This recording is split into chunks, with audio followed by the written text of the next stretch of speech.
Before we start, I just want to tell you guys that the first issue of my comic Dark Phantom is available now on Comixology. The link is in the description, and it would mean a lot to me if you checked it out. Been working on it for a long time, and I'm really proud with how it turned out. Thanks, and let's get on with the video. Hey, welcome to Class Act Media. I'm Jack, and I've seen a lot of debate recently on the internet about whether or not movies can be reviewed objectively or not.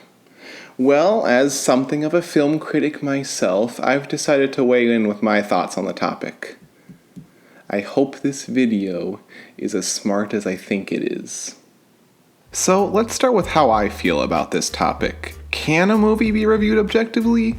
Well, I'm not sure I can say for certain, though I'm leaning toward yes? I feel like I'm at something of a crossroads regarding the way I look at movies, so my mind could be changed with a convincing enough argument. The people who say no, a movie cannot be objectively bad or good, say that art is inherently subjective. Different people will have different experiences with it, and thus it's impossible to definitively say a movie is good or bad. By doing so, the critic essentially states their opinion as fact. This point of view can essentially be boiled down to one man's trash is another man's treasure, or there's no accounting for taste.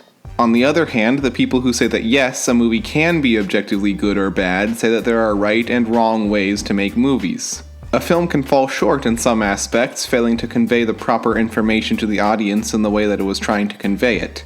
Add these failures up, and the movie becomes objectively bad.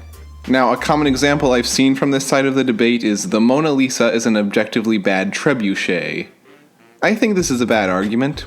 I see what it's trying to do, using a purposefully extreme example to illustrate a point, but this one goes so extreme that it becomes pointless. Yes, obviously the Mona Lisa is a bad trebuchet, but Da Vinci wasn't trying to make a trebuchet, he was trying to make a portrait. When I review a movie, I always start by asking myself 3 questions. 1. What was the movie trying to do? 2. Did it succeed at what it was trying to do? And 3. Did I like what it was trying to do? That third one is obviously the most subjective of the 3, so we'll focus on the first 2 for now. Let's use this scene from the movie Loquisha as an example. Yeah, I know it's a bit extreme, but bear with me. In this scene, the actors were obviously saying iPhone, but in post, they obviously ADR'd it to have them say smartphone. I got a smartphone. But you said you hated smartphones. The filmmakers clearly wanted to make it sound natural, but it doesn't. This ADR is objectively bad because it fails to make the dialogue sound like it's being said naturally by the characters. Or, for a bigger budget example, the scene from Solo, a Star Wars story. The scene where I can't see anything that's happening because the lighting is so bad. The purpose of lighting in a movie is, first and foremost, so the audience can see what's going on, making this objectively bad. But those are more technical aspects of filmmaking, and unless they're horrendously awful, don't single-handedly ruin the experience of watching a movie. What about the more creative stuff, like the writing? Well, that's a much trickier subject to tackle. Like, if you want to get technical about it, you could say that the job of good writing in a movie is to convey information in a clear, consistent, and interesting way to the audience. But that barely scratches the surface of the subject. For instance, let's take a movie like The Lighthouse. The events in this movie are left intentionally vague. It's supposed to be left up to the audience interpretation. If you watch The Lighthouse and say the writing in this movie is objectively bad because I didn't understand what was going on, then you might be a little dumb. Or, okay, how about a movie like The Lion King? Sure, the plot of that movie can be nitpicked to hell. Why doesn't Scar just kill Simba after Mufasa dies instead of letting him run away? Why do the Pride Lands dry up once Scar takes over? Why does Zazu survive being sat on by an elephant if Mufasa dies from being trampled by wildebeest? How is Simba even alive since lions can't survive off of bugs? And see how that makes me sound like an asshole? This goes back to the Mona Lisa trebuchet argument. You could say that The Lion King has an objectively bad narrative because there are some, I hesitate to even call them plot holes, but you get what I mean. These things I just pointed out are like baby's first film criticism. Sure, you might feel smart for noticing them, but you're really missing the forest for the trees if you let them cloud your judgment of the entire movie. What The Lion King is trying to do isn't deliver an airtight narrative where every single thing makes perfect logical sense, it's trying to deliver a message about accepting responsibility and dealing with tragedy and failure. Maybe that doesn't work for you, and that's fine. Not every film can appeal to every person, but it's important for a critic to recognize the difference between a movie being bad and a movie not conforming to their tastes.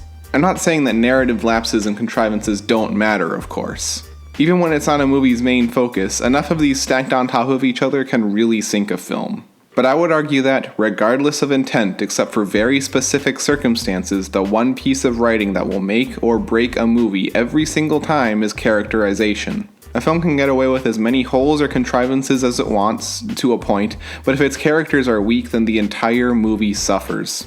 This is the one aspect of filmmaking that bypasses the "what was the movie trying to do" question. Audiences need someone to latch onto, someone they can be along for this ride with, someone they can relate to or at the very least understand. Again, going back to the example of The Lighthouse, despite how strange and purposefully vague and mysterious the story of that movie is, Willem Dafoe and Robert Pattinson's characters are still very well defined. Despite not even knowing their names for the majority of the film, their actions still make sense to us and their growth over the course of the story feels natural and earned. Despite it being difficult to latch onto any concrete story, I'm still invested in the movie because the characters have earned my investment.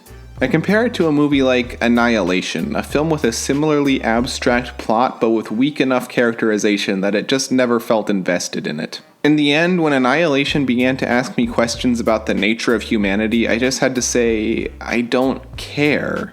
It was clear that it wanted me to question if Oscar Isaac's character was human or not. It makes sense in the context of the movie, kind of. But I didn't care enough about his character to care about the answer to that question. But that's the thing, and it brings us back around to that third question I asked earlier. Is the characterization thing really an objective maker or breaker of movies, or is it just my subjective tastes again? Because looking at the reviews for Annihilation, it's clear that I'm in the minority in not liking it. Despite the flaws I found in the movie, it's clear that the majority of other people who watched it got something out of it that I didn't.